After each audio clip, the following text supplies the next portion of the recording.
Welcome to the Defense and Aerospace Daily Report. I'm your host, Vago Muradian.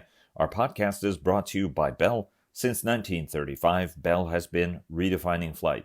Learn more about its pioneering spirit at bellflight.com. On this week, that would have been the Navy League Sea Airspace Conference and Trade Show. That was unfortunately canceled because of the coronavirus pandemic. We've been trying to put together as much virtual coverage as we can. And in that spirit, joining us today is retired United States Navy Vice Admiral Rick Hunt, the president of Fincantieri Marinette Marine. He's a former Naval Surface Forces commander who is also the president of the Surface Navy Association. Rick, thanks so very much for joining us. Hey, Vago, I appreciate the opportunity to help keep folks informed during these challenging times and look forward to your questions. And before we get started, a shout out to all of our sponsors. Our global coverage is sponsored by Leonardo DRS. Northrop Grumman sponsors our weekly cyber report and broader cyber coverage. Fincantieri Marinette Marine sponsors our naval coverage. And of course, our podcast is sponsored by Bell. I want to start with, obviously, COVID-19. It's a challenge everybody is going through right now. It is an extraordinary time, as you mentioned. You have a very, very important shipyard in Wisconsin, where you guys continue to produce the Freedom-class littoral combat ship for the United States Navy. And like all employers, you're trying to balance the need to protect your workforce, understanding that while shipyards can be large and spacious, and certainly you guys have invested in expanding your yard, at the end of the day, building ships can get into close quarters and close contact in order to try to do this. How are you trying to strike that balance between protecting your workforce while also delivering product to a demanding customer? Well, first, I'd like to open by thanking all of our great medical professionals, first responders, and those that make up the critical infrastructure to include the transportation, the folks in the support industries like our grocery stores and gas stations, and kind of keep the country moving. If we didn't have all those people working together, and doing great effort to keep America on track and safe, we wouldn't have a chance against coronavirus and ultimately defeat it. And I really think they're doing a terrific job. So thank you to all those people. And that kind of drives me into your question of, so what are you doing in Marinette in the shipyard? I kind of break it into three areas. The first is workforce, our people. Much like my days in the Navy, I think people are the most important commodity for any organization, and ours certainly fall into that category in the shipyard. Great Midwestern work ethic. They have continually showed up and are continually working hard at doing their job. We have spent a lot of time to implement CDC and national leadership, state leadership on guidance to keep our folks safe. We have worked to become very flexible to allow folks time off if necessary to take care of children that are not in school right now, to get things in order. So combination of, some of the medical benefits for self-reporting people that feel ill and validate in that regard, taking advantage of, PTO to work forward. But the flexibility and support for our people and our workforce in particular is right at the top of the list. And I think a lot of interaction, tremendous support from the unions for all that we're doing. That's important. The second priority goes to the shipyard itself. And when I talk shipyard, in that part of Wisconsin, we're a focal point of the region.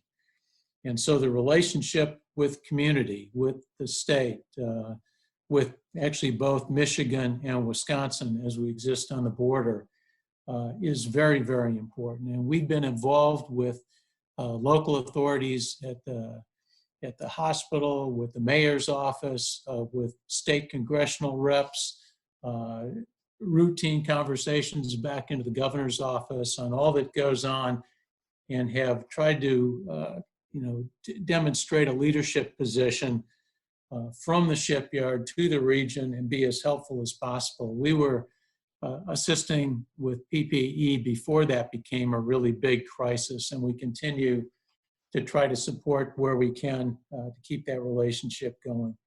And the third is we certainly have a responsibility to the Navy and the nation as a key part of the defense industrial base as essential critical infrastructure.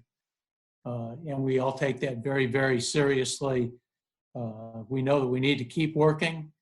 We need to keep producing, hold to that schedule, and continue to deliver capability for the United States Navy that is second to none. And we are committed as an organization and as a community to do exactly that. Do you guys have any outbreaks in your yard? No, actually, the entire region has been relatively low, right around the shipyard. So we have no positives within the shipyard, which is, I almost hate talking about it because we've been very fortunate. I think that goes to, the geographic dispersion of the shipyards themselves contributes to the strength and resilience of the shipbuilding industry, which is an important aspect of it. So the isolation of being in Wisconsin compared to the East and West Coast, I think, has in this case played into our favor. Not a lot of movement compared to the other areas with people in and out of the airports and in the region in particular. We also draw a little bit on different supply sources.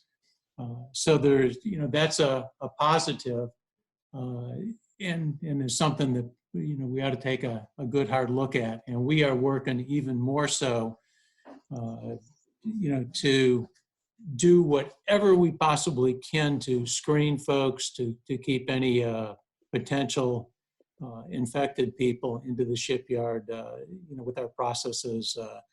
We're starting to actually hand out little thermometers that tape on your forehead to give you some detailed information as to if you've got a fever or not for those that may not have that capability at home.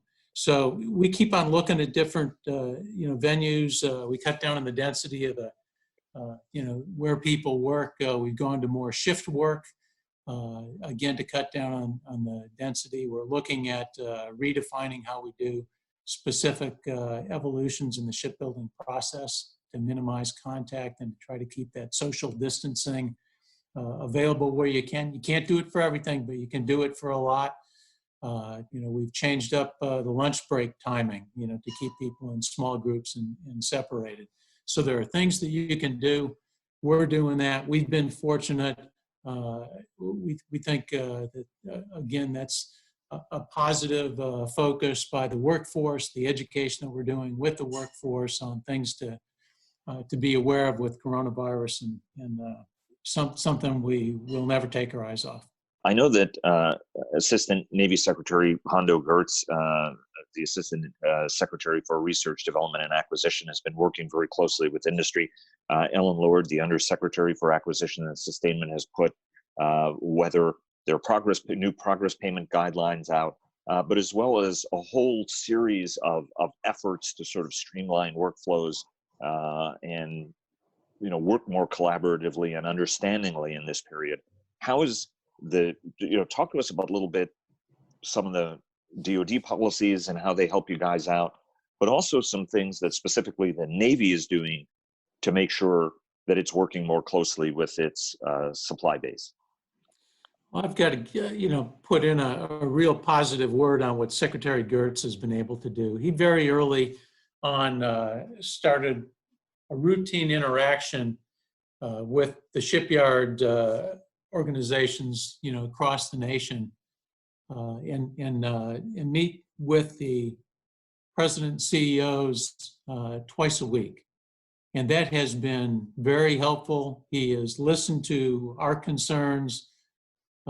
He understands the challenges that the shipyards are going through and also what the supply base is going through. And working things like progress payments, making sure that people understood the flow and the impact through the supply chain as a critical defense industry critical infrastructure certification, how important that is to make that happen and provide that kind of support and guidance all the way down to the local areas throughout the country.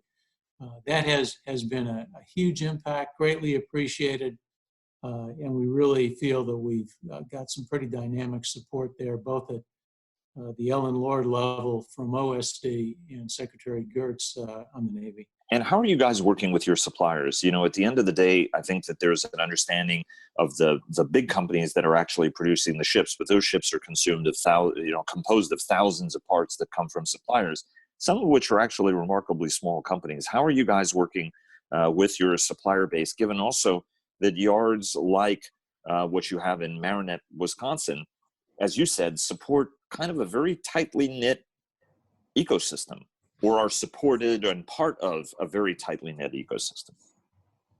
It's interesting. We have maintained active contact, reaching out on a routine basis to the large majority of the supply base for us.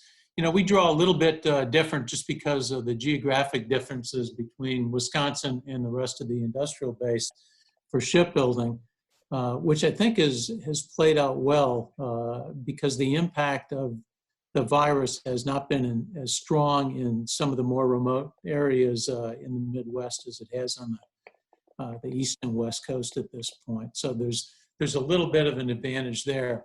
In the communications that we have had with the suppliers, they have been able to keep things moving, and we have not yet seen an impact on any critical path reductions of stuff that would start to impact what we are doing in the shipyard itself.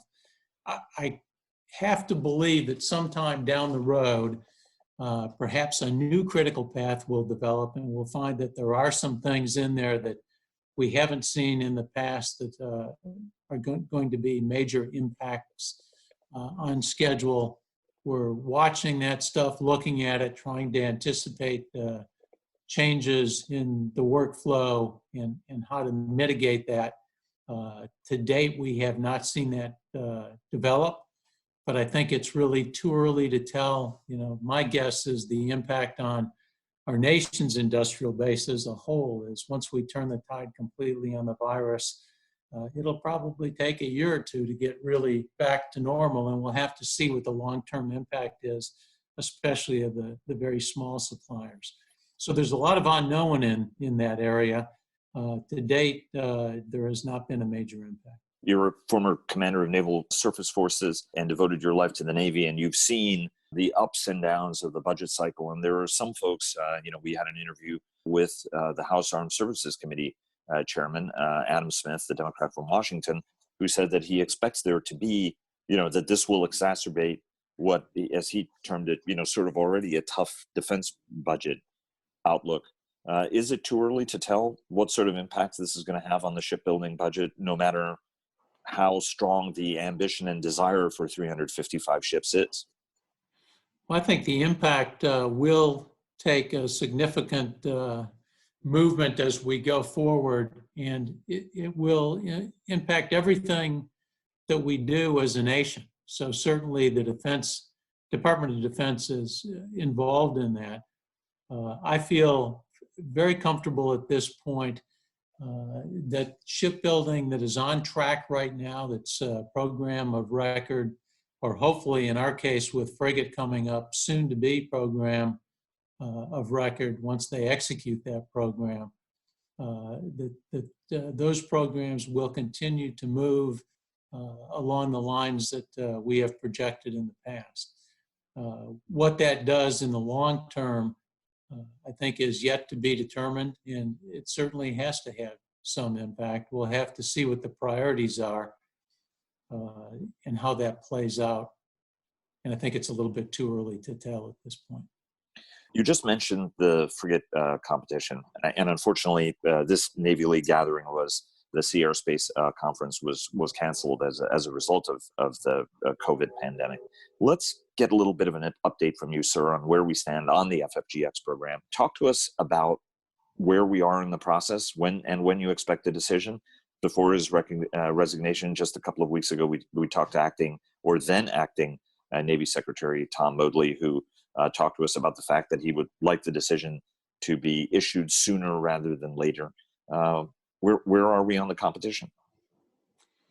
Well, the competition is moving on track, on schedule. I think the desires of Acting Secretary Modly at the time to accelerate have gone through the chain of command. Secretary Gertz has also made that in public comments on how he'd like to see that accelerate.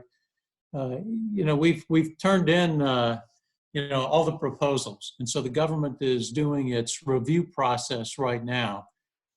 They're actually doing kind of a due diligence review, if you will, where they go out and ask the yards additional questions, many of which would normally be done once the award is given, to make sure that the award recipient is ready to go forward. And they're kind of accelerating those and doing them across industry to keep the pedal to the floor and accelerate the final decision. So I do believe that we'll get it early.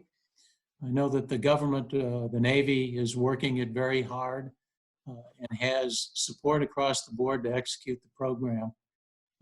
Recognizing that the original target was July of this year, I think it'll go at least a little bit early, perhaps May, June, early June, for an award. We have not received updates along those lines at all. But the aggressive work that the government has done and continues to do leads me to believe it'll come out ahead of schedule. And you're still confident you're the best solution to this problem? Because I think the other companies are equally as confident. Well, I think everybody is very confident, and the Navy is in a good position as a result. I think we've got just an absolutely superb ship, provide best value to the Navy. I'm convinced of that. We continue to work and evolve, improve the shipyard to be ready to focus completely on frigate in the future, and that's all tracking exactly as planned. So that's an important piece, and I think we are offering a very competitive price. And you put those three things together, and I think it bodes well for the competition, and hopefully so for Fincantieri Marinette Marine. Sir, let me ask you about Surface Navy Association. You're obviously the president of that august body. SNA was earlier this year, and each one of these major trade shows and professional organization gatherings are tremendous opportunities for folks to connect. Right, the wild card element of it is also great because you run into a whole bunch of people you didn't expect to see. So they're part reunion and a great way for each of community to be able to communicate both internally and externally. Talk to us about the challenge that this virus is raising for professional organizations like Surface Navy. Again, we would have been this week and having this conversation in person had it not been for the virus. No, that's exactly right. Our timing for the Surface Navy Association Symposium was very fortunate. We got that in really before everything hit here and started to shut us down. So coming off of the symposium, we generally take a bit of a pause. And so, right now we're into the area where we'd start to ramp up and really start thinking about the upcoming symposium in 2021. Of course, we do a smaller version of that on the West Coast.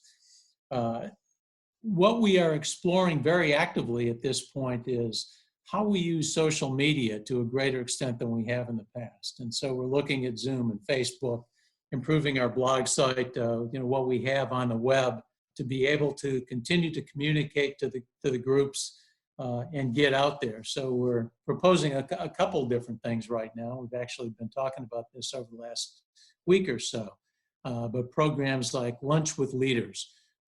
So we get some of the Navy leadership in the major fleet concentration areas, Norfolk and San Diego and Pearl Harbor, to get on one of the Zoom-like or Facebook-like venues and kind of have that discussion to make up for the void when you eliminate things like sea airspace and cut down on some of those meetings. But it gets out and talks to the waterfront folks, which is very important to us. The vast majority of the membership is active duty Navy. We plan on having chapter president forums, again, on the web. We're thinking of a program called Tales from the Waterfront. And we've done some of that stuff in the past. We normally do that in conjunction with SNA, symposium. But we want to get that to a more local area. So, we just had, one of our new vice presidents, former Command Master Chief Joanne Ortliff on the West Coast, is very active and has done a bunch of media, continues to do that. She just engaged in an enlisted leadership foundation day, and they used Zoom as the method to communicate. And they had over 9,000 online participants listening to the broadcast. So, when you do stuff like that, I guess that was Facebook, up and listening to it. But you do that kind of stuff, you see the success, you see the outreach, and you see the interest. I think we're at the beginning. We're going to expand in that area, and you will see quite a bit occur over the next 1 to 2 to maybe 3 months as we go forward. And I'm really hoping that by the time the National Symposium comes around next year, that we'll be back to conditions normal, be able to do that in person. We certainly hope so, sir. I mean, each one of these gatherings is just a tremendous opportunity to sort of really understand at a ground level what's going on, hear from leadership, and then hear thoughtful analysis from both thoughtful supporters and thoughtful critics, and also see what industry has to offer. In the meantime, fair winds following seas. Hopefully we're going to talk again soon after an announcement, and hope you and yours and your team and the whole Fincantieri team stay well. Yeah, Vago, again, thank you for the opportunity to talk, and best health to everybody as we go forward and defeat the coronavirus here and step up and meet this challenge to the nation, and we'll certainly do that. I think the open communication and the support that this kind of venue provides, to industry, to the Navy, and across the country is very important. I appreciate the opportunity to participate. Thanks again, sir. And thanks for joining us. Please follow our daily interviews with top government, military, industry, and thought leaders at Defense and Aerospace Report, and subscribe to our weekly newsletter. Follow us on Twitter at DEFAERO Report. That's at DEFAERO Report. Like us on Facebook at Defense and Aerospace Report, and check us out on LinkedIn. And check out our weekly cyber report sponsored by Northrop Grumman, and our technology report sponsored by General Motors Defense. For more than 80 years, Bell has pushed past the boundaries of what's possible to drive aviation forward, going above and beyond flight, bellflight.com. Thanks again to Bell for their generous sponsorship, and we'll see you again tomorrow.